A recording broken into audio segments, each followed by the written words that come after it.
Bom dia, pessoal. Então, mais uma vez a Prof está aqui, para explicar para vocês como que vai ser essa etapa aqui, tá? Etapa 6. Então, só lembrando, o período é de 3 a 17 do 5 e a entrega é no dia 17, tá bom? Então, aqui, pessoal, a Prof deixou ali, nessa etapa nós vamos conhecer alguns conceitos e definições sobre história, tempo, calendário e, por fim, sobre os séculos. Vamos lá? Então, o que a história estuda? A história estuda o processo de mudanças ocorridas nas sociedades, que incluem as transformações no campo da comunicação, da alimentação, ou seja, a história estuda o homem e a sua interferência na sociedade, tá? Então, todas as transformações que vão ocorrer na sociedade é a história que estuda, tá? Então, a gente tem aí, para auxiliar, para ficar de uma forma mais fácil, nós temos, então, vários tempos, né? Antes, existia apenas o tempo cronológico, né? Agora a gente sabe que existem várias formas, então, de contar esse tempo. Então, o tempo cronológico, criado pelos seres humanos, é o resultado de uma convenção, de um acordo entre eles. Porém, os historiadores não se interessam apenas em citar os acontecimentos no tempo, tá? Então, não é simplesmente data e fato, né? Existem várias coisas que os historiadores ensinam ou trabalham. O tempo cronológico e o tempo da natureza é o tempo do relógio, do pulso, né? Relógio de parede, do digital, do celular, enfim. Ele cronometra pontualmente o tempo da hora, do minuto e do segundo. E existe o tempo da natureza, medido pelas tarefas dos trabalhadores no campo, pelo despertar do gado na madrugada, o horário de ordenar a vaca.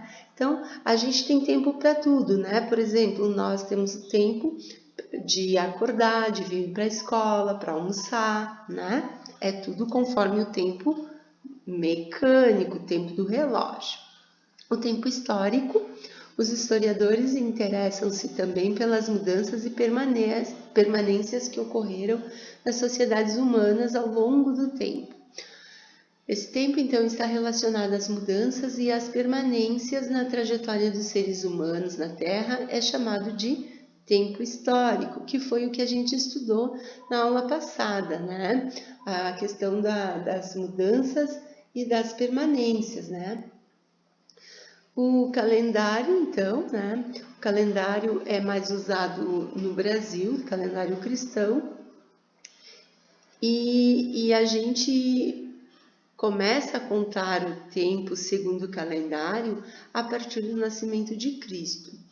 Portanto, os fatos ocorridos antes e depois de Cristo nascer.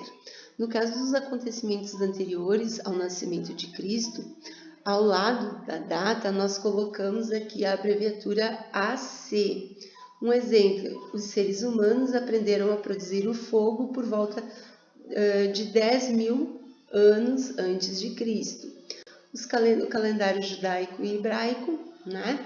E o século. O século é uma unidade de tempo muito utilizado pelos historiadores, geralmente escrito em algarismo romano, século I, século II, século XX e assim por diante. Há duas regras práticas para saber a que século pertence determinado ano. Quando o ano terminar em 00, é só eliminá-los e o número que sobrar indicará o século. Por exemplo, 1200, né? Século XII, porque a gente vai eliminar esses dois zeros e permanece o que está na frente. E se o século fosse 2000, 1201, né? Aí como que nós iríamos fazer? Acho que aqui embaixo tem um exemplinho ali, ó. A gente só vai eliminar então os dois últimos algarismos e somar o 1 ao número que sobrou, e você terá o século. Exemplo, 1995.